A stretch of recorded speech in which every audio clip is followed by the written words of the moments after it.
Alors, dans le numéro 19, vous avez pris le temps de lire le numéro, donc je ne le relirai pas au complet avec vous. Il est question de calculatrice scientifique et de trousse de géométrie.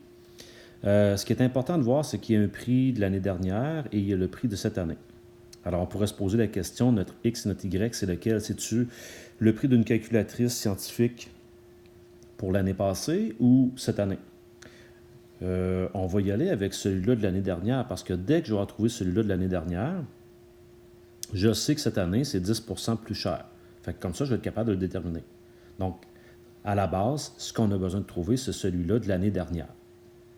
OK.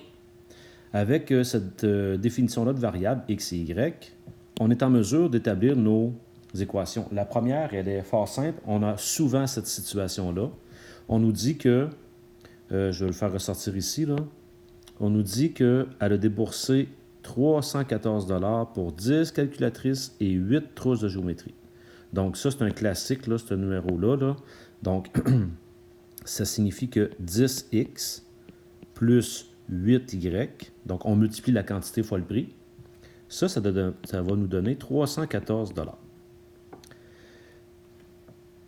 Pour cette année, là, pour cette année, il y a une petite particularité. On nous dit que le prix d'une calculatrice, ça a augmenté de 10 % et le prix d'une trousse, ça a augmenté de 5 %. Je reviens sur le chapitre de l'exponentielle. Souvenez-vous, lorsqu'on avait une augmentation de 10 %, ce que ça signifiait. Une augmentation de 10 %, on disait, bien, on a le prix régulier, qui est 100 % du prix. Quand je lui ajoute 10 %, je suis rendu à 110 % du prix. Et là, 110 %, c'est 110 sur 100. Et quand j'effectue ma division, ça me donne 1,1. De la même manière, lorsque je vais faire une augmentation de 5 %, on fait la même stratégie, je vais me retrouver avec 105 sur 100. Puis quand je fais 105 divisé par 100, ça fait 1,05. Donc, c'est quoi ces chiffres-là? Ça, c'est le prix de la calculatrice cette année et c'est le prix de la trousse cette année. Donc, il faudra multiplier ce prix-là par la quantité qu'elle a achetée. Alors, allons voir combien qu'on en a acheté. On nous dit que avec ce prix-là, elle a une calculatrice de moins et une trousse de géométrie de moins. Donc, des calculatrices, elle en avait 10, donc elle est rendue à 9. Qu'on multiplie par le nouveau prix. Le nouveau prix, c'est 1,1 de l'année précédente. Même principe. Et maintenant, elle a 7 trousses. Et le nouveau prix de la trousse, c'est fois 1,05 fois le prix de l'année d'avant. Et ça, on nous dit que ça lui a coûté 306,30. Je vous dirais que celle-ci, on pourrait la réécrire un peu mieux. Là. Elle, là, quand je multiplie le 1,1 avec le 9, ça donne 9,9x plus, même principe, quand je multiplie 7 fois 1,05, j'obtiens 7,35y égale 306,30. Donc, on va privilégier celle-ci avec celle-ci. Vous pouvez, là, vous avez vos deux équations, vous avez votre système d'équations, vous pouvez faire pause. Je vais faire la même chose de mon côté. On va avancer dans le problème jusqu'à temps qu'on trouve la valeur de x et de y. Je vous le dis, là, la meilleure façon ici, ce serait d'y aller par substitution. Puis moi, ce que je vais faire, dans celle-ci, je vais aller isoler la variable x parce que lorsque je divise par 10, ça va faciliter mes calculs. Donc, allez-y en isolant x, isoler x dans celle-ci. Par la suite, vous aurez substitué le x ici et on va arriver à la fin avec la valeur de x et de y. On se retrouve un peu plus tard. Bon, alors, si vous avez fait le bon travail, j'ai repris mon 10x plus 8y égale 314. J'ai envoyé mon 8y à la droite, donc j'ai fait mon 8y. J'ai divisé par 10, donc divisé par 10, divisé par 10. J'ai une expression équivalente à x. J'étais numéroté mes équations de manière à bien faire une bonne communication. Donc là, j'ai dit, je vais prendre ça, je vais mettre ça dans la 2, ici. Donc, je me trouve avec 9,9.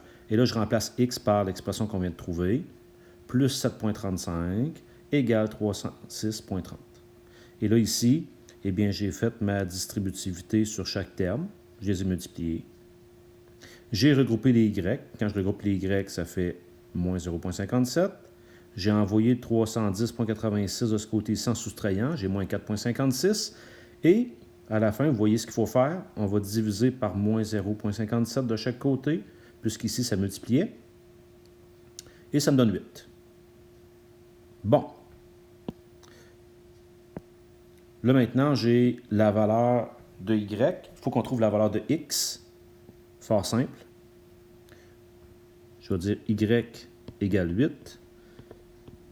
On ne se compliquera pas la vie. On va aller dans la première. Donc, j'ai 10X plus 8 fois Y. Bien, Y, c'est 8. Ça donne 314. Donc, j'ai 10X plus 8 fois 8 qui fait 64 égale 314. Par la suite, on va aller soustraire 64 de chaque côté. Donc, je me retrouve avec 10x égale 314 moins 64 qui fait 250. Et donc, x égale 25 parce que je devais diviser par 10. Est-ce qu'on a fini le problème? Relisons correctement la question. La question, c'était « Détermine le prix d'une calculatrice scientifique et le prix d'une trousse de géométrie cette année. » Là, ce qu'on a ici, nous, c'est le prix de l'année dernière, parce que notre X, c'était de l'année dernière, le Y, c'était de l'année dernière. Alors, c'est pas très compliqué, là. Ce qu'on va dire, on va dire pour cette année. Bien, je sais que pour cette année, le prix de la calculatrice, on l'avait calculé précédemment, hein? On avait vu que c'était augmenté de 10 %, donc c'était 1,1 fois le prix de l'année d'avant. Alors, ce que je vais faire 1,1 fois le prix de l'année passée. Bien, l'année passée, c'était à 25. Fait que quand je fais 1,1 fois 25, ça me donne 27,50. Et quand je fais 1,05 fois le prix de l'année passée, qui était 8, ça me donne 8,40. Et là, j'ai les prix augmentés pour cette année. Alors, ce n'est pas un numéro facile, mais j'espère que vous avez compris le principe. Je vous invite à le relire, à le réessayer au pire, seul.